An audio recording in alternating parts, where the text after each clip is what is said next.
The Peter Schiff Show. I'd like to thank Bambi for supporting my show. HR managers' salaries average $70,000 a year. Only Bambi gives you a dedicated HR manager for just $99 a month.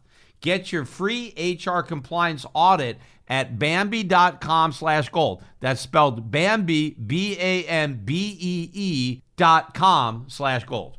Early this morning, we saw a big spike in long-term interest rates. The yield on the 10-year Treasury got all the way up to 1.435%. Now, of course, by all the way up, I'm keeping it in perspective. It's just the highest it's been since the pandemic collapse about a year ago. But it has been a relentless move higher. I've been talking about it on this podcast. The chart looks extremely bearish for bonds and bullish for bond yields. I really don't see anything other than a massive increase in the Fed's QE program that's going to derail this freight train. In fact, on the 30-year bond, the yield got all the way up to 2.293%. So almost 2.3% on the 30-year bond yield. And when the yield initially spiked, that sent gold prices tanking. All of a sudden, gold was down about $20. Very quickly, that was the knee-jerk response in the precious metals market to the surge in bond yields. Again, as I've been saying on the podcast, this is because Wall Street traders are convinced that rising bond yields means the economy is really strong, and because the economy is really strong, the Fed is going to raise rates sooner rather than later, and a premature tightening is going to push up the dollar, and a strong dollar is going to be bearish for gold. So every time they see a spike in bond yields, they sell gold. Now, of course, they're completely wrong in their assessment of the situation. Bond yields are not spiking because the economy is strong. Bond yields are spiking because of inflation. Bond yields are going up because there's a massive supply of bonds, because we have massive deficits. And even though the Fed is buying a lot of bonds, they ain't buying enough. And so those extra bonds, there's no buyer. And so the price keeps falling. Real yields are negative. There is no demand for negative yielding U.S. Treasuries anymore. Nobody wants them as a safe haven. And if you look at a chart, there is nothing but air. There's nothing to stop the yields from going to 3%. 4%, 5%. Fundamentally, they should be much higher than that. Now, of course, if they go anywhere near that level, the whole house of cards that was built on a foundation of low interest rates is going to collapse, and the Fed knows this. I don't understand why the market doesn't know it yet, but as a matter of fact, what stopped the sell-off in the bond market, and of course, the stock market initially sold off. So early this morning, before the open, when bond yields started to spike, the stock market started to tank. The Dow futures went from positive to negative, and in fact, they even opened down, and they were down when Powell began the second day of his two-day testimony. But the statements that really turned the market around, because the Dow closed up 424 points. We actually traded above 32,000 for the first time ever. That was a record high. Today is a record close. Now, the Dow is the only index that closed in record territory, and it was the biggest gainer because it has the highest concentration of value stocks, and the transition from growth to value continues. And believe me, this transition is in its infancy. It's got many, many years to go. So we're very early in this sea change in the investment landscape. It's just that so many people don't understand it. And the average American, the only names they know are the growth stocks. They don't know any of the value stocks because they haven't been on their radar in a decade. So the only stocks the average American knows about are the ones that are going to be underperforming.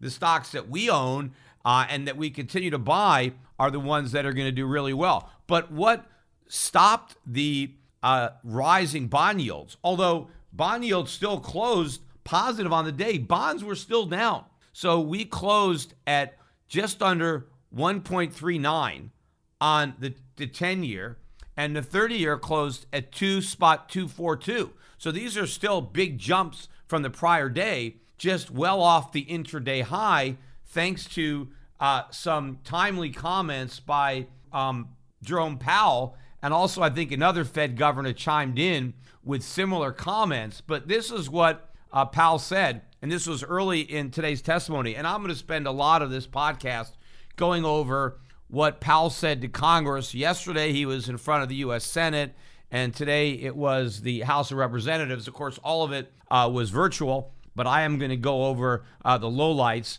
of the testimony. And again, every time Powell speaks, he becomes progressively more dovish. And that's because each time he speaks, the U.S. economy is more addicted and more dependent on the cheap money that the Fed is supplying, so he has to be more dovish. But the early statement was on inflation. And this is what Powell said. He said that he wanted to be honest about the challenge that was facing the Fed on getting inflation up to 2%, right? Because that is the Fed's goal. They've got this mission. They want to get 2% inflation because 2% inflation is great. That's like nirvana. That's like the economic promised land. And he's Moses, and he's promising that no matter how long it takes, he'll get us to the promised land of 2% inflation. Now, of course, why 2% inflation is better than 1% inflation? Of course, the Fed can't explain that. Why 2% inflation is good at all? Why wouldn't it be better if prices were going down instead of going up? But forget about that. I don't have time to discuss that on this podcast. But Powell, again, is saying, I will get you to 2%, but it's a challenge. It's going to take a long time, right? And Powell says he thinks it may take as many as 3 years, if not more, before we get inflation above 2%. And so that is when the Fed is going to tighten policy. That is when the Fed might taper its bond buying program. So the Fed is telling the market, don't worry about rising bond yields. We ain't changing our policy. We're not going to raise interest rates. We're not going to taper our QE program for like 3 more years, because according to Powell and other people at the Fed, it's going to take 3 more years to get annual CPI to be going up at 2% a year, which is laughable because it should already be going up more than that right now. And it certainly would be if it was measured honestly, but it probably is anyway. Now, after this statement came out, we saw the bond market get a bid. So yields started to come down, and that took some of the pressure off of the stock market, and we got this explosive rally. Now, we also got a rally, I wouldn't call it an explosive rally, in gold stocks. So the GDX did manage a slight gain on the day, up about 80 basis points. GDXJ, which again is the junior miners, up 1.6%, so about twice the move. But we still barely managed to get back to unchanged on the price of gold. In fact, gold settled down about $3, 1803. So at least it's still above $1,800. Silver, though, had a much better day. Again, because silver is more of an industrial metal as well. So silver was up about a dime or so. Just under $28 an ounce is where we end up closing on silver. But the story was very different if you look at other commodities, particularly industrial commodities. Look at copper. Copper surged another 3% today. We closed up 13 cents a pound. We're now at almost $4.32 a pound for copper. We are less than 20 cents away from a new all-time record high in the price of copper. Grains strong pretty much across the board. 1-2% moves up there. Look at oil. I have been talking almost daily on this podcast. Oil up another $1.76 today. I don't know if it's settled yet. I'm looking at $63.43 a barrel for oil. We have oil prices surging. We have agricultural commodities surging. We got beans in the teens. And you know what? They won't be in the teens for long because I think they're going to go into the 20s, right? And so they're going to be out of the teens, which has never happened, I don't think, in beans. But you got agriculture, you got energy, you got industrial metals. In fact, Platinum was up better than 2% again today. I guess people aren't paying attention to that market, so it keeps on rising. It's just the gold and silver market. For some reason, people are still thinking that rising interest rates are bad for gold and silver, but they're bullish for everything else.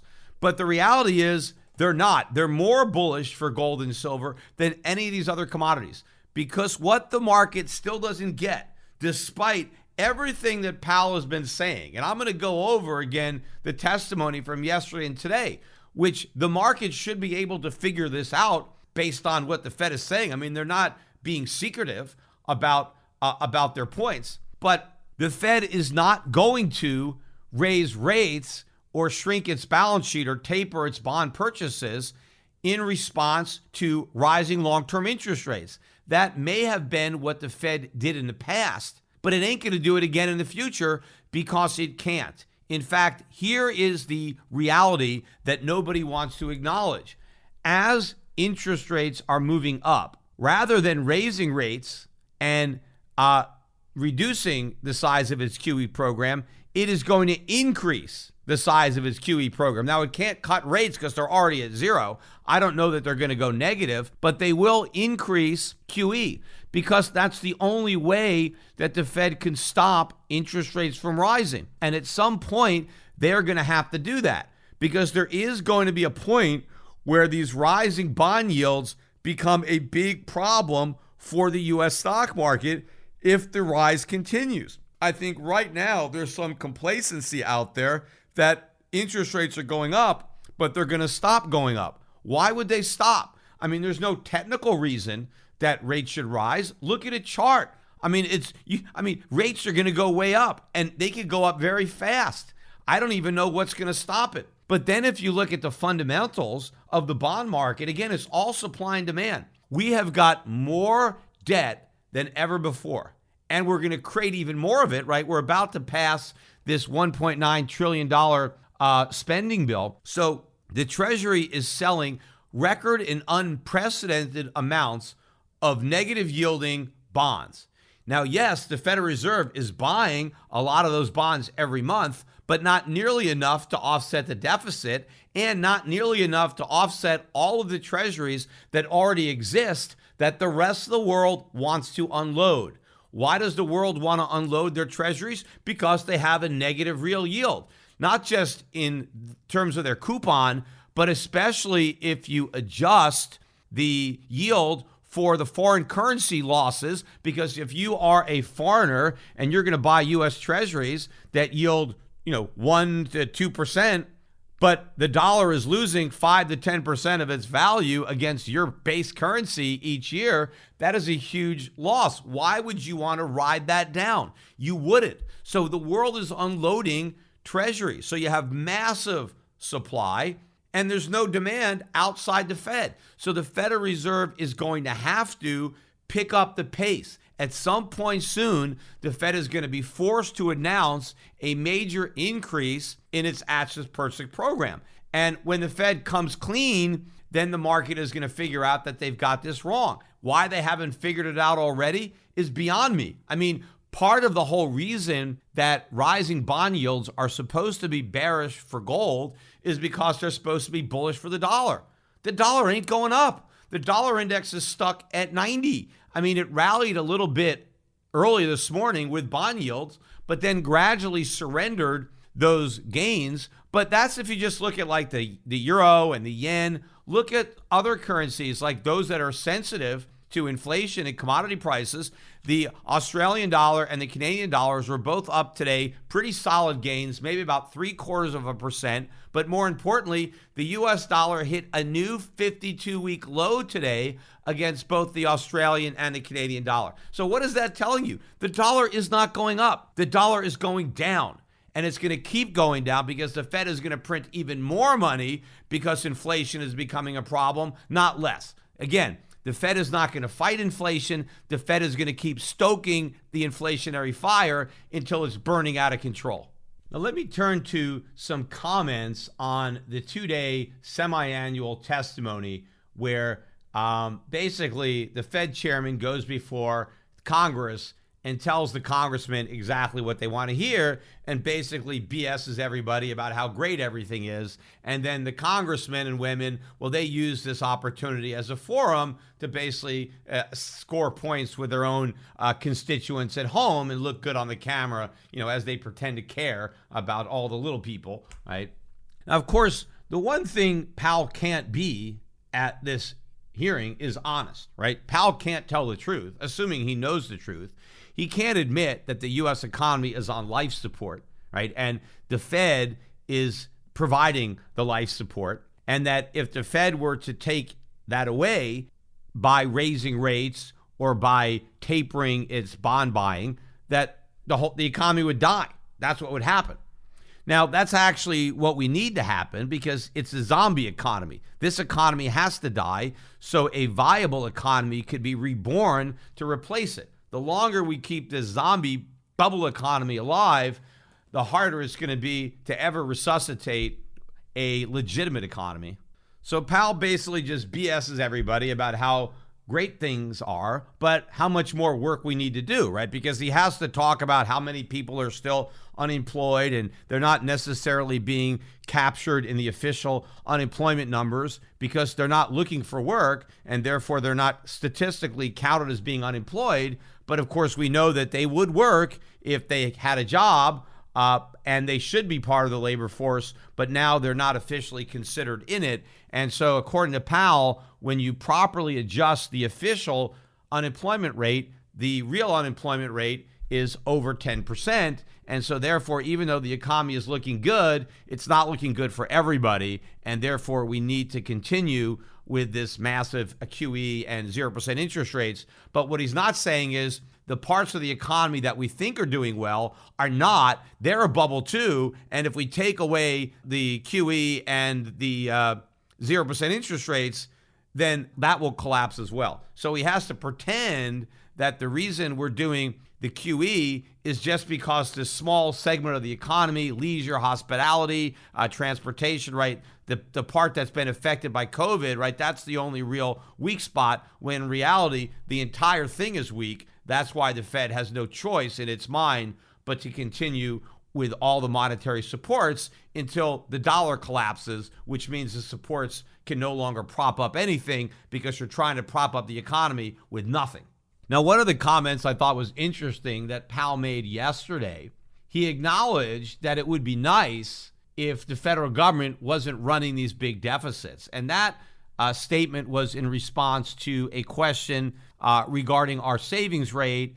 And would it be nicer if we had more savings? And Powell, of course, says, yes, it would be great if we had more savings. But then he said it would also be great if the government wasn't doing so much dis-savings, right, by running deficits. Because whatever we manage to save privately is offset by what the government is borrowing publicly, right? So they're dis-saving and they're eating up our savings. So Powell admitted that it would be good if the federal government was not running these big deficits, which of course it would be good. But then he was quick to say, but I don't want them to do anything about it now. Yes, it's a problem that the deficits are big, but I don't want to deal with that problem now. In fact, Powell is encouraging Congress to make that problem worse. He's saying it would be nice if we had smaller deficits, but right now we need even bigger deficits, which of course doesn't even make sense.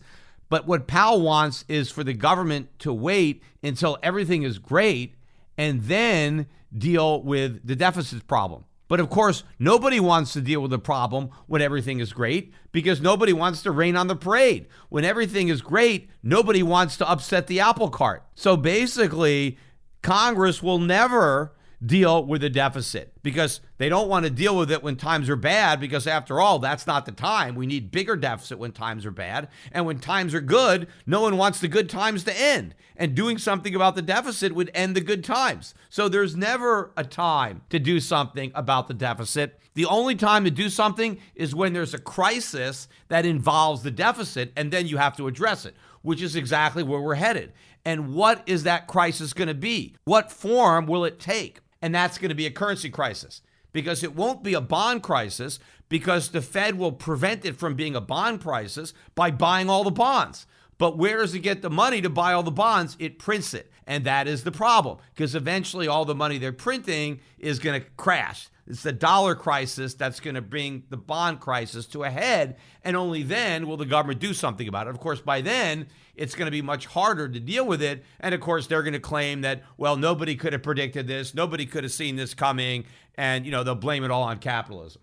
Then he had a question on bubbles, right? Because he's getting this question, whether or not there's a bubble. Does he see any bubbles? Which, of course, you don't even have to ask. I mean, everything's a bubble, right? I mean, there's bubbles all over the place. But then what Jerome Powell did is he basically channeled Alan Greenspan, right? And what he said was, well, I don't really know if there are any bubbles, because he said, nobody can really tell a bubble anyway. It's impossible to know that there's a bubble, right? So I have no idea. I mean, there could be bubbles, but I have no idea because there's no way to tell. That was his cop-out answer that he gave, because that's what Alan Greenspan said when he was asked about the bubble in the NASDAQ or, housing. And Greenspan basically said, we can never tell a bubble until after it pops, which of course is a lie. I mean, it's easy to tell a bubble. I think some of the only people that can't recognize bubbles are the people that work at the Federal Reserve. I mean, I was able to identify the NASDAQ bubble without a problem. I mean, the dot-com bubble, I mean, how could you not see that that was a bubble, right? Same thing with residential real estate. Same thing with crypto now. I mean, these are bubbles. But according to what Alan Greenspan said, and now Jerome Powell, nobody can tell there's a bubble until after it pops. And then, then we know in hindsight because it popped, therefore it was a bubble. But we can't tell until after it pops, which is nonsense because the Fed doesn't want to do anything about the bubble. And what Greenspan said is, since you can't tell a bubble until after it pops, the best thing is to wait for it to pop and then to come in with monetary policy to deal with the problem. Except the monetary policy that deals with the bursting of a bubble just inflates an even bigger bubble, which the Fed then denies exists. And that's exactly what Jerome Powell is doing now by denying that all these obvious bubbles don't exist or are impossible to detect. And so why should he even consider it? Then there was another comment that was made by one of the senators. And again, I can't forget which one. In fact, I'm going to be talking about a lot of these comments, and I don't recall the names of the individuals that made them, because, their heads are there, they're in Zoom, and I'm not really even looking up, but I'm listening to the testimony as I'm doing other stuff. So I'm just catching all these statements. So I don't really know, to whom to attribute them. But one of the senators was talking about wealth inequality. So I'm sure it was one of the Democrats, because this is an issue that they really like to hammer. And the point that this senator was making was that the Fed had the tools to address income inequality, which is why they want the Fed to, solve the problem, right? They want the Fed to go after income inequality, especially along racial lines, right? Because they're saying that blacks earn less than whites and women earn less than men, and they want the Fed to do something about it, which, of course, there's nothing the Fed could do about it. But here's the irony. These guys think that it's the Fed that has the tools to solve this problem, when in reality, it's the Fed's tools that are exacerbating the problem. They're not just creating it, because the congressmen, the senators themselves, especially the Democrats, with their welfare programs and anti-discrimination laws and minimum wage, they're the ones that are driving income inequality. They're the ones that are making African Americans earn less than they otherwise would, absent all this intervention. But then the Federal Reserve exacerbates those problems with the tools that they have, which are in fact weapons. I don't know if you want to call them tools, because they're not building anything. They're destroying stuff. They're bad, right? Tools imply that they're good, right? You can do good things with tools, right? Weapons are for destruction. And that's basically what the Fed is doing. They're destroying real wealth and transferring it with all this paper wealth. That's all they can do. The only tools, right, or weapons the Fed has is they can print money. They can create inflation. How is that going to end income inequality? It is not. The way the Fed is doing it, it's simply going to widen the divide. It's going to enrich the haves and further impoverish the have-nots. There's a lot of problems when you're running a small business. One of them is HR issues. Those can kill you. Wrongful termination lawsuits, anti-discrimination, minimum wage requirements, other labor regulations, and an HR manager's salary ain't cheap. They average about $70,000 a year or more. Well, that's where Bambee comes in. That's spelled Bambee, B-A-M-B-E-E. Bambee was created especially for small business owners. You can get a dedicated HR manager. You can craft your HR policy and maintain compliance, all for just $99 a month. With Bambee, you can change HR from being your biggest liability to one of your biggest strengths. Your dedicated HR manager is available by phone, email, or real-time chat. From onboarding to terminations, they'll customize your policies to fit your business and help you manage your employees day to day, all for just $99 a month. And it's month to month, no long-term contract, no hidden fees. You can cancel anytime you want. You didn't start your business because you wanted to spend your time doing HR compliance. That's where Bambee steps in. Let Bambee free you up to spend your time more productively. So go to Bambee.com/gold right now to schedule your free HR audit. That's Bambee.com/gold, spelled BAM to the BEE.com/gold. Now, also one thing that particularly is annoying when you hear everybody talking about the unemployment and how people, can't go back to work because they're sick or they're afraid of getting sick. But nobody wants to acknowledge, because everybody is afraid of being attacked, right, for being insensitive or insulting. But no one wants to admit what's obvious. There are a lot of people who are only pretending that they're afraid of getting COVID. They're exploiting an opportunity that was given to them by Congress to earn more money and take a vacation than go back to work. Because the choice that the government is giving a lot of people is you can stay home and collect unemployment benefits that exceed your salary, and you can enjoy all this leisure, or you can go back to work and take a pay cut and give up all that leisure. Your vacation is over. Well, what are you going to choose? Obviously, no sane individual is going to choose going back to work. And yes, it may be a little bit more dangerous. Maybe your chances of getting COVID are greater if you go back to work than if you stay home.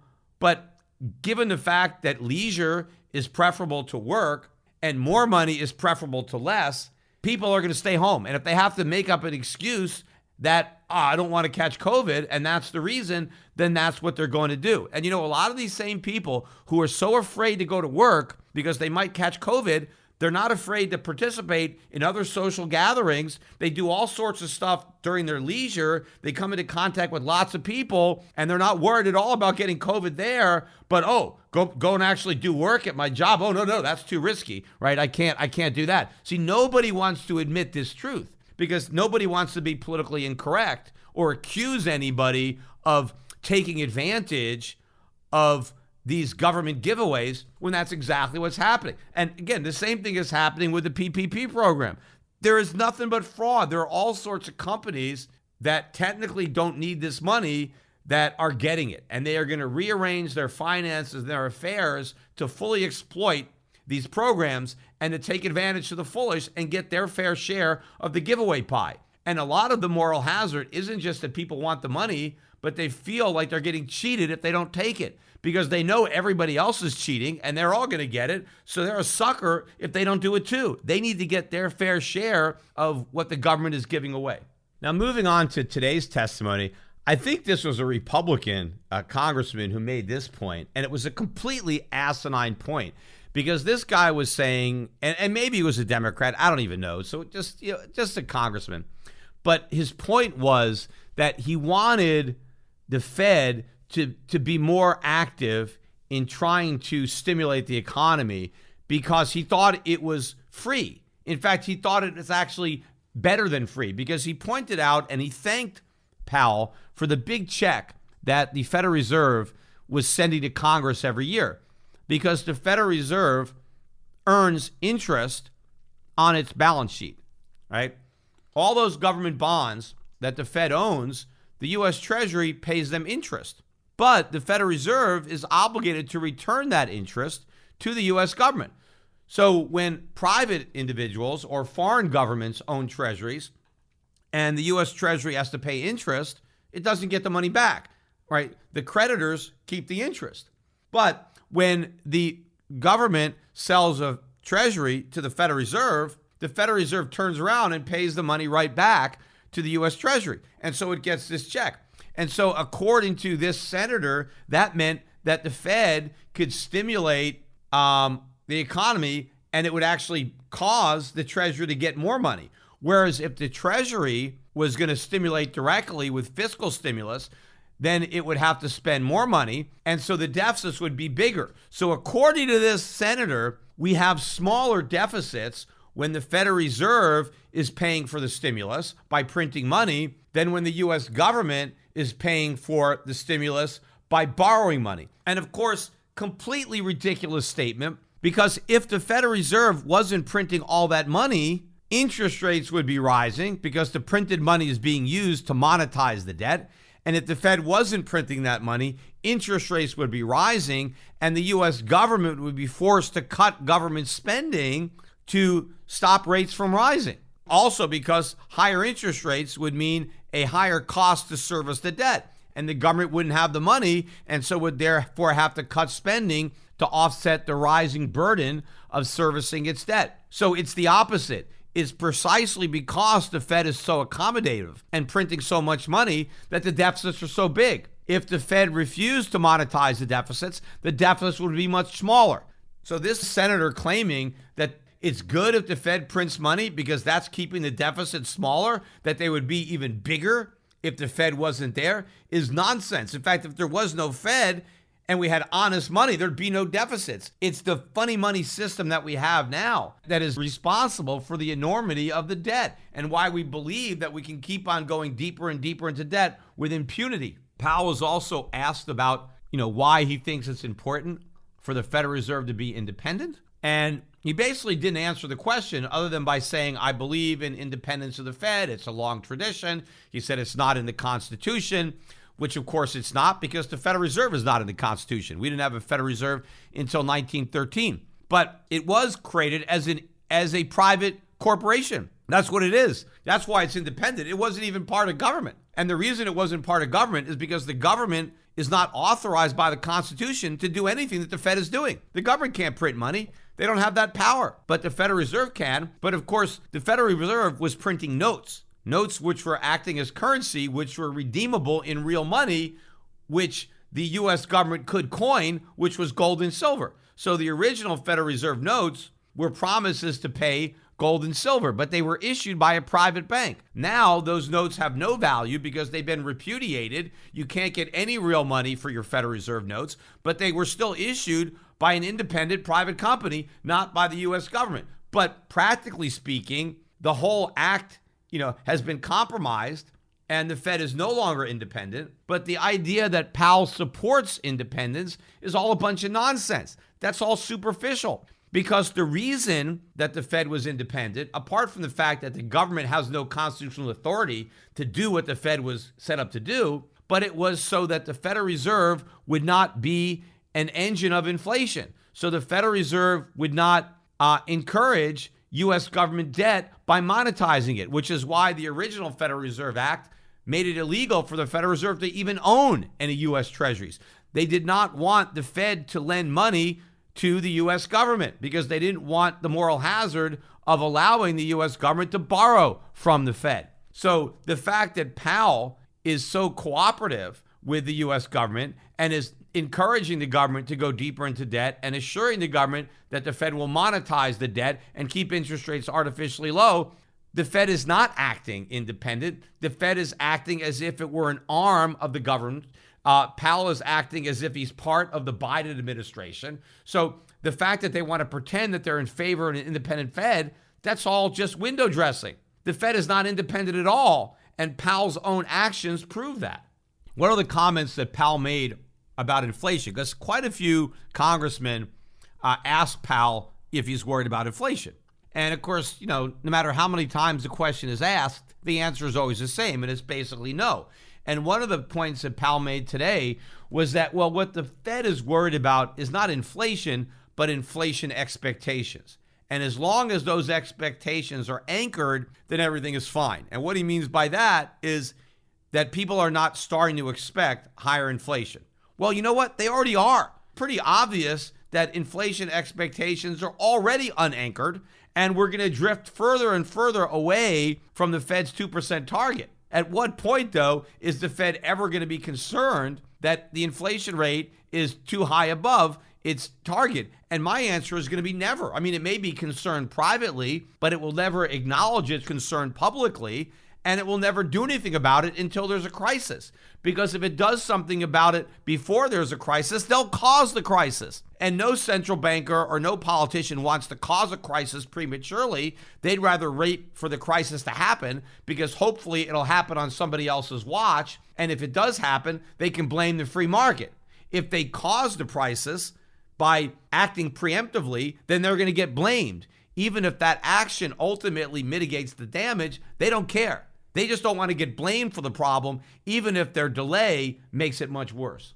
But one of the most ridiculous things that Powell said, which really was an outright lie, because I can't believe that Powell believes this, but he was asked by one of the congressmen, I think this was a Republican, about whether or not the Fed was distorting the markets and what would happen if the Fed was not there, if the Fed was not buying all these bonds, wouldn't interest rates be a lot higher? And he's concerned that our deficits are too big and there may not be enough demand out there in the market to buy these bonds. And of course, everything this guy was saying was 100% accurate. This is like the one guy that actually had some decent points to be made to Powell about the dangers of the current monetary policy. And basically, what Powell said to try to dismiss this guy's concerns were outright lies. What Powell said was that there is no sign that there is any shortage of demand, right? This congressman said that the Fed was kind of bridging the gap between private sector demand for treasuries and the supply of treasuries that were hitting the market based on the huge deficits. And this guy said, no, that's not true. Powell said there is no evidence that there is any decrease in demand for U.S. treasuries. And what Powell said is even if the Federal Reserve was not buying any treasuries, if it completely stopped its QE right now, that it wouldn't have any effect on the bond market, that there would be plenty of private demand to fill the void, which makes absolutely no sense. Powell is saying that the Fed's intervention in the bond market is having no effect on interest rates, that the market doesn't need the Fed, that even if the Fed backed away, there would be other buying that would come in and rates wouldn't go up. Because he didn't say, well, if the Fed stopped buying, well, rates would rise until private money was attracted. He basically said that rates are going to stay the same, that the Fed is having no impact on rates, that there's all this demand, and I guess they're just letting the Fed buy. But if the Fed wasn't there, everybody would be lining up to gobble up these low-yielding U.S. treasuries, which is asinine. But the proof that Powell is lying is the fact that the Fed is doing QE in the first place. How could you claim that your QE program has no effect on interest rates, that interest rates would be just as low if the Fed wasn't buying any bonds? Because if that were true, then what's the point of doing QE in the first place? If there's all this private sector demand for these low-yielding bonds, then why does the Fed have to do a QE program in the first place? The only reason that QE is necessary is because without the Fed, interest rates would be soaring because there's not enough demand. And the only reason they're not soaring is because of the Fed. That's why he's lying. He doesn't want to admit this, but everybody should be able to figure it out. I mean, it's not rocket science. Why am I one of the only people that can? Why do you have so many otherwise intelligent people who can't see something that's so obvious? And again, the answer is they probably have a vested interest in not seeing it because that's how they make their living. And there was another great question too, or point, I think it might have been the same congressman, about the fact that the Fed was debasing the dollar, right? Destroying the dollar, printing too many dollars. And Powell came back and said, no, that's not happening. And so what he said was once upon a time in ancient history, the supply of money did have some effect on the value of the dollar, meaning if money supply was really growing, the dollar would lose value. But he said that's not the case anymore. He said there's no longer a relationship between the quantity of money and the value of money, meaning we can print as much money as we want and the money itself is not going to lose value, which is ridiculous. I mean, so according to Powell, the law of supply and demand no longer applies, right? We can supply as many dollars as we want and the price of the dollar is not going to fall. I mean, that is absurd on its face. Meanwhile, prices are going up. I mean, how can he not see that? And the dollar is going down. Now, has the dollar crashed yet? No, not yet. Now, I agree with Powell to an extent that we have been able to get away with printing a lot of money in recent years, and that printed money has not caused an even bigger increase in prices or an even bigger drop of the dollar because of the incorrect perception of the dollar as a safe haven, because the dollar is the world's reserve currency. And so we've been given a lot of slack. And so you have a lot of people around the world who have loaded up on dollars. And because the Fed was successful in conning all these dollar holders, that the short-term 0% interest rates and the bloated balance sheet were temporary, that the Fed was going to normalize interest rates and shrink its balance sheet. And that is what enabled the Fed to keep on printing money without the value of that money collapsing, because our creditors were willing to hold on to that money because they were anticipating this rate normalization, which was going to be bullish for the dollar. Well, when they realize they're waiting for Godot and they don't want to wait anymore, they're going to dump the dollar. And that's exactly what the technical picture is showing you right now. We are very, very close to the dollar basically going over the edge of a cliff.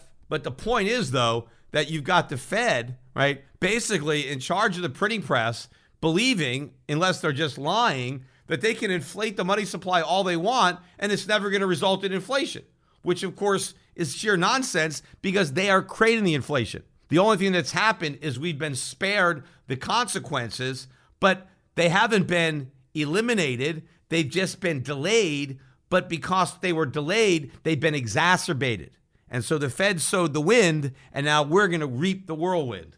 I want to finish up the podcast, though, by talking about my continuing Elon Musk Twitter war, although it's not that much of a war, but Elon Musk did reply to another one of my tweets, right? He didn't reply to all of my replies that I discussed on the last podcast, where he tried to claim that money was just data and a bunch of nonsense. And so I really challenged him, and I made some very, very good points, which I believe are irrefutable. And so rather than attempting to refute them, he just completely ignored it, as he did my invitation to discuss our differences on Clubhouse. He replied to a totally separate tweet that I sent out on February 22nd, which I believe was a Friday, which was on Monday afternoon. And I was commenting on the big drop in Tesla shares. And so I'll just read the tweet that caught Elon Musk's attention. 2 weeks after Elon Musk announced that he spent $1.5 billion of shareholder money buying Bitcoin, Tesla stock entered a bear market, plunging 20% from its all-time high set on January 25th. And 16% since disclosing the Bitcoin buy. Not an example that other CEOs would likely follow. And by the way, Bitcoin continued its correction the following day. It actually broke back just below 45,000, which was about a 23% drop in the price of Bitcoin in a couple of days. Again, proving that all these claims that Bitcoin volatility is going down as the price is going up are false. Volatility has not gone away. It's as volatile now at 50,000 as it was at 5,000. As I'm talking right now, we're around 48,000 and change. So we're back below this $50,000 level, but still very much up on the year. But Tesla entered a bear market. And in fact, yesterday morning, that bear market extended. Tesla shares early on were down another 9%, bringing the total drop in Tesla stock to 30%. And about 27% of that, or almost all of it, 90% of the decline, occurred after Tesla announced the Bitcoin buy. Now, as we're speaking, the price recovered. It recovered quite a bit yesterday and then was up about 5% today. So now it's out of the bear market territory. I think it's only down about 17% or so from its peak. But at the time of the tweet, it had just entered a bear market. It closed down almost exactly 20% from its high. Oh, and by the way, one of the reasons that Bitcoin bounced off the lows is Square came out and announced that it had purchased another $170 million worth of Bitcoin. Right? This is in addition to the $50 million that it had initially purchased. So now it says it's got about 5% of its cash in Bitcoin. So the fact that Square, run by Jack Dorsey of Twitter, had bought even more Bitcoin caused the price to go up. But remember, those Bitcoin were already bought. And that's probably one of the reasons that the price was going up, was because Square was buying. But what a lot of people weren't noticing was the earnings that came out from Square today, where the earnings were below what analysts were expecting, including their earnings related to cryptocurrency. So there wasn't as much crypto-related transactions going on as investors thought. So with all this supposed new adoption, why didn't Square have better than expected earnings related to crypto transactions? Why did its crypto earnings disappoint? Square shares were down 7.5% on the day. But getting back to the Elon Musk tweet, so he replied to this tweet at about, 2 o'clock in the morning, New York time. So maybe, late at night, his time, if he's out in California. But about 2 a.m., I think, New York time or something like that. So 3 a.m. Puerto Rico time. I'm fast asleep when he replies to this tweet. But all he did in his reply was put an emoji of an eggplant. And then that was his reply. I mean, that's it. An eggplant. No words. Just one picture. Sometimes they say a picture's worth 1,000 words. In this case, it was worth like 2 million views, because that's how much engagement this tweet had. In fact, 144,000 people liked the tweet. I mean, what do you like about a purple eggplant? There were 4,500 comments and 12,500 retweets of this eggplant. Now, my original tweet, of course, once Elon Musk put this tweet up on his Twitter feed, it got some extra attention. So I have 24,500 likes on my tweet, even on his page. And I had 4.2 thousand comments and 2,300 retweets. And in fact, looks like I got 8.7 million impressions on my tweet. So that's not bad. So I don't know. I said Musk got 2 million. He must have got more. If I got 8.7 million, he must have got even more than that. So I don't know why. I thought I had heard 2 million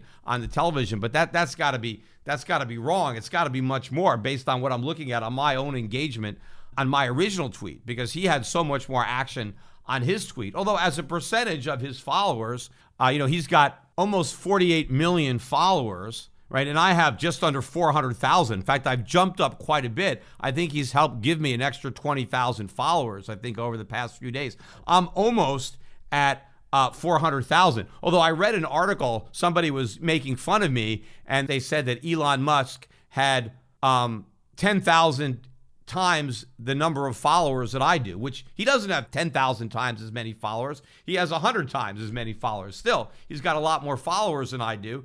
But not 10,000 times as many. But, a lot of these Bitcoin guys, they have a big problem with math, and they also have a big problem with the truth. In fact, there was another guy that was on Alex Jones. I don't like to mention this guy because I don't like to give him publicity, but he was claiming that I was on CNBC last week, crediting him for telling me to buy Bitcoin when it was $10, which he never did. But to say that I said it on CNBC last week, I wasn't on CNBC last week. I haven't been on CNBC in years. In fact, I really got a kick out of all these reports. CNBC was covering all the tweets from Elon Musk. In fact, they ended up blaming the Bitcoin sell-off on his tweet that the price seemed high. But CNBC was one of the only news outlets, news in quotes, because it's really just a big infomercial for Bitcoin. But they didn't want to mention that the tweet was in reply to me. So they had to just talk about the tweet. In fact, I was watching one story where they talked about the fact that the tweet was sent out at 2 in the morning. And they're like, oh my, why did he tweet at 2 in the morning? Well, because he was tweeting at me. The whole thing was meant for me, but they can't admit that because not only won't CNBC have me on, and not only won't they allow anybody to say that my name, but they don't even want to acknowledge my existence. So I got a kick out of them having to dance around the real story because they had to only tell a half story, because if they told the full story, it would involve me. But of course, the full story is a lot more interesting. I did get to talk about it on Fox Business. In fact, I was on Liz Clayman's show yesterday, and I put that up on my YouTube channel, so you can check that out. And Liz showed the Musk tweet and my tweet and all that. And even Barron's, I read on there, and Bloomberg, they all acknowledged that Musk was tweeting to me, replying to me, but CNBC had to make sure that no one on the network acknowledged that Musk was having a conversation with me. But, the question is, what specifically did Elon Musk mean by tweeting me the emoji of an eggplant? I mean, obviously, if you look at it, it's a very phallic-looking fruit. So maybe he's telling me to stick it or suck it or something like that, or he's just calling me, a dick or whatever he's doing. But clearly, I mean, he's resorted to kind of a playground mentality, right? Your mama, right? I basically said something about his company's stock being in a bear market, and that's the best he could do is, coming back with an insult, which is not what I really expected from somebody of Musk's intellect, but, that's what he did. Anyway, I replied to that reply. Of course, Musk has not replied to that yet, but I said, I'm assuming that based on the fact that you've now resorted to insulting me, that you don't want to do the clubhouse conversation. So probably not going to happen, but you never know. I mean, maybe he'll have a change of heart. But that particular tweet didn't get nearly as much press as the earlier one, in which Musk admitted that he thought the price of Bitcoin and Ether seemed high. But in my opinion, that is a more relevant story because I made a valid point. I was basically raising the possibility that Tesla shareholders are not exactly happy about Tesla's decision to gamble on Bitcoin, because if they're voting with their feet, they are selling their stock. And so I pointed this out. And what was his reaction to me? He just insulted me. Now, I'm not a Tesla shareholder. Maybe Musk just assumes that I'm not a shareholder. But what if I was? I mean, what if other Tesla shareholders have the same problem? What if they don't like Tesla gambling on Bitcoin and they want to ask Elon Musk a question about it or point out the fact that so far this has not been a positive development for the company? Is his reaction going to be the same thing? Send them an eggplant? By the way, I mean, now I'm getting all kinds of emails with eggplants. I mean, people, go to my Twitter feed. A lot of times I tweet out and people are all replying with eggplants. They don't even bother to put words in there. In fact, I started to kind of make fun of the people that are giving me eggplants.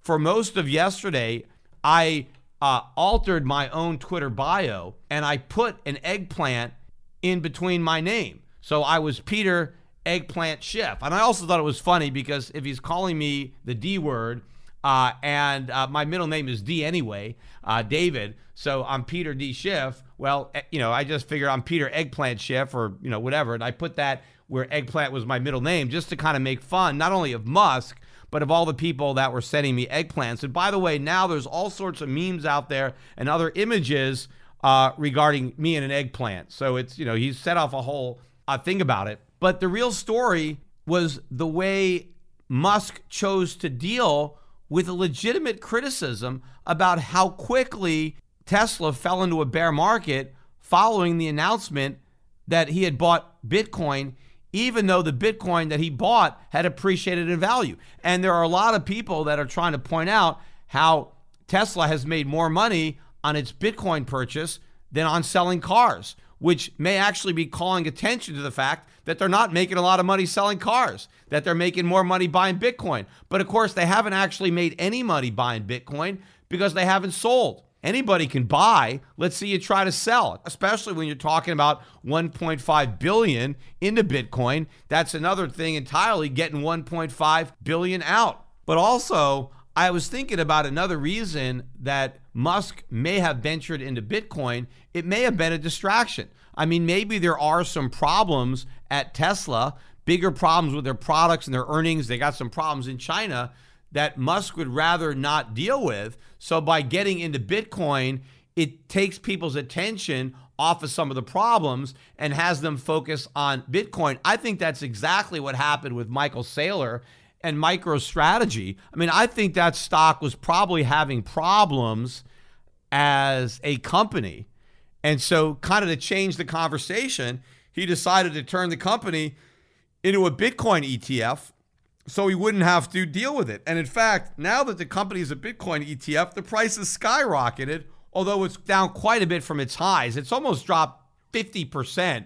It was at $1,315 a share, and today it's at $817, which was a 14% gain on the day. Yesterday, the stock was down like 23%. Now, it's still way above where it started this run. The stock's got a 52-week low of 90, and so at 817, it's almost 10 times the 52-week low. So it's had a huge ride on the Bitcoin train, but ultimately it's going to come crashing down even faster. But I think what happened too is Michael Saylor took advantage of this run up in his stock. I think he's been selling shares. I'm not really sure what percentage of his overall holdings have been sold, but he basically got the company to buy Bitcoin. And by buying a bunch of Bitcoin, the price of the stock went up. And then he didn't sell any Bitcoin. He just sold his shares, which was a way to pump and dump his stock by pumping it up with a bunch of overpriced Bitcoin and then taking advantage of the mania, not by selling any Bitcoin, but by selling his shares that basically rose temporarily as a function of the decision to buy Bitcoin. And matter of fact, I had agreed to debate Michael Saylor on friendly turf. The guy that was going to moderate the debate was pro-Bitcoin. So I was willing to do that, but Michael Saylor was not. He refused this invitation. The guy really wanted to make it happen. I had already agreed, and he decided that he didn't want to do it. And I don't blame him. Why would he want to debate me? He's going to lose. He's going to look foolish trying to say all this nonsense. I saw him go on CNBC the other day. He was being interviewed by Joe Kernan, who is, a Bitcoin bull. You look on his on image, he's got the laser beam eyes. And, I like Joe. He's a nice guy. We've got a lot of things in common.